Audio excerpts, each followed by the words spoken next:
দক্ষিণ পূর্ব এশিয়ার একটি পুরনো সীমান্ত দ্বন্দ্ব হঠাৎ করেই উত্তপ্ত হয়ে উঠেছে। 24 জুলাই ভোরে থাইল্যান্ড কম্বোডিয়া সীমান্তে থামোনথম মন্দিরের আশেপাশে ভারী অস্ত্র ব্যবহার করে দুই পক্ষের মধ্যেই সংঘর্ষ শুরু হয়। সংঘর্ষের প্রাথমিক হিসেবে কমপক্ষে 9 জন থাই বেসামরিক নাগরিক নিহত হয়েছেন, আহত হয়েছেন 14 জন। নিরাপদে সরিয়ে নেওয়া হয়েছে শিশু, বৃদ্ধাসহ অনেককেই। থাই সেনাবাহিনী জানিয়েছেন, কম্বোডিয়া BM-21 রকেট এবং আর্টিলারি ব্যবহার করে আক্রমণ শুরু করলে F-16 যুদ্ধবিমান মোতায়েন করা হয় এবং একাধিক বিমান হামলা চালিয়ে দুটি কম্বোডিয়ান সামরিক ঘাঁটি ধ্বংস করা হয়েছে। কম্বোডিয়া এটিকে অপ্রত্যাশিত হামলা বলে কটাক্ষ করেছে।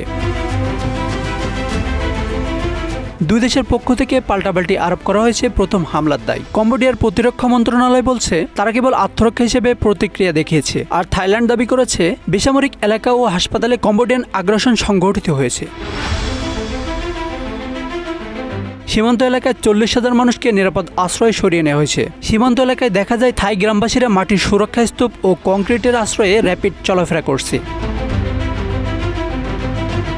এই সংঘর্ষের পিছনে রয়েছে শতাব্দী পুরনো সীমান্ত বিরোধ। 2025 সালের আগে থেকে সমস্যা প্রকট হয়। মে মাসে এক কম্বোডিয়ান সেনা নিহত হওয়ার ঘটনাকে কেন্দ্র করে উত্তেজনা চরমে উঠেছিল। গত 23 জুলাই থাইল্যান্ড কম্বোডিয়ার রাষ্ট্রদূত প্রত্যাহার করে। এতে কম্বোডিয়া থাইল্যান্ড সীমান্তে রাজনৈতিক সম্পর্ক অবনতি ঘটে।